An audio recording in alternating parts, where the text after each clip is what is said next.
Actually আমি বলতে যাচ্ছি তামিল মুভি টাইপের ওইগুলোকেও আমরা এখন হার মানিয়ে ফেলতেছি। আমার কাছে ভালো লাগছে। আমি আমেরিকা থেকে আসছি, বাস বাংলাদেশি মুভি দেখলাম, আই লাইক। ভাইয়া কেমন লেগেছে? বিরতির পরে একটু ভালো লাগছে।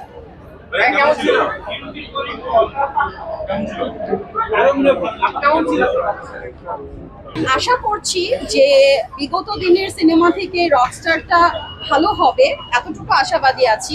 কিন্তু আসলে সবসময় সব মুভি যে আপগ্রেড হবে, সুপার ডুপার হিট হবে সেটাও না।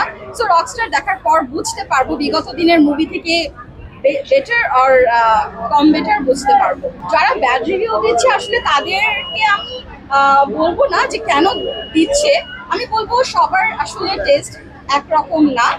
আমার এক ধাঁচের মুভি পছন্দ, আরেকজনের আরেক রকম মুভি পছন্দ। সো আসলে এটা একটা আর্ট ফিল্ম, এখানে সব মুভিতে যে অ্যাকশন থাকতে হবে, মারামারি থাকতে হবে, আইটেম সং থাকতে হবে, এটা ম্যান্ডেটরি না। আসলে আমরা যারা একটু আর্ট ফিল্ম দেখতে পছন্দ করি বা স্টোরি বুঝি, সেই রুচিটা আসলে সবার নেই, তো তারাই হয়তো ব্যাড রিভিউ দিচ্ছে বা ভালো লাগেনি তাদের। এশিয়ার মধ্যে ওকে যদি আরো একটু ট্রেন্ড আপ করা হয়, মুভির স্টোরি গুলো যদি আরো ভালো করা হয়, I think he would win Bollywood also. আমার কাছে ভালো লাগছে। আমি আমেরিকা থেকে আসছি, বাস বাংলাদেশি মুভি দেখলাম, আই লাইক। অনেক সুন্দর, অনেক সুন্দর। সাকিব খান আমাদের জন্য একটা নতুন একটা মাত্রা, আমাদের দেশকে অনেক রিপ্রেজেন্ট করতেছে। উনি অনেক সুন্দর মুভি আমাদেরকে প্রতিটা ঈদেই দিচ্ছে, এটার জন্য আমরা অনেক গ্রেটফুল। আর রকস্টারের কথা কি বলবো, এটা একদমই অনেক, আমি টিজার দেখে আসছি মুভির, অনেক সুন্দর। আজ আমি আজকে দেখতে আসছি, আমি টিকিট পাইনি, তো আজকে অনেক কষ্ট করে ঈদের থার্ড ডেতে আমি একটা টিকিট ম্যানেজ করে দুইজন আমরা চলে আসছি মুভি দেখার জন্য। অ্যাকচুয়ালি আমি বলতে যাচ্ছি তামিল মুভি টাইপের ওইগুলোকেও আমরা এখন হার মানিয়ে ফেলতেছি। আমাদের দেশে এখন খুব ভালো সিনেমা হচ্ছে, আর সাকিব খান আমাদের জন্য একজন ভালো একজন রকস্টার আমাদের দেশের জন্য।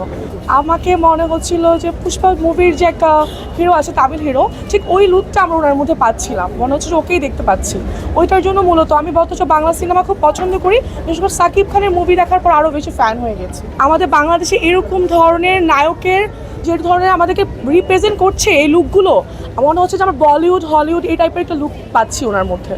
তার হেয়ার স্টাইলটা এটা আসলে আমাদের, আমি বলবো ইন্টারন্যাশনাল মানের একটা হেয়ার স্টাইল, অ্যান্ড তার বডিতে ট্যাটু ছিল। সো বাংলাদেশে এখনো পর্যন্ত কোনো হিরো এই লুক ট্রাই করেনি। সো শাকিব খান ট্রাই করেছে, অবশ্যই ভালো লেগেছে। অবশ্যই শাকিব খানকে নিয়ে বলবো সবসময়ের জন্য তার জন্য অনেক অনেক শুভকামনা। উনি বাংলাদেশের চলচ্চিত্র ইন্ডাস্ট্রিকে আরও সামনে এগিয়ে নিয়ে যাচ্ছে, একটা ইন্টারন্যাশনাল মানের দিকে নিয়ে যাচ্ছে উনি।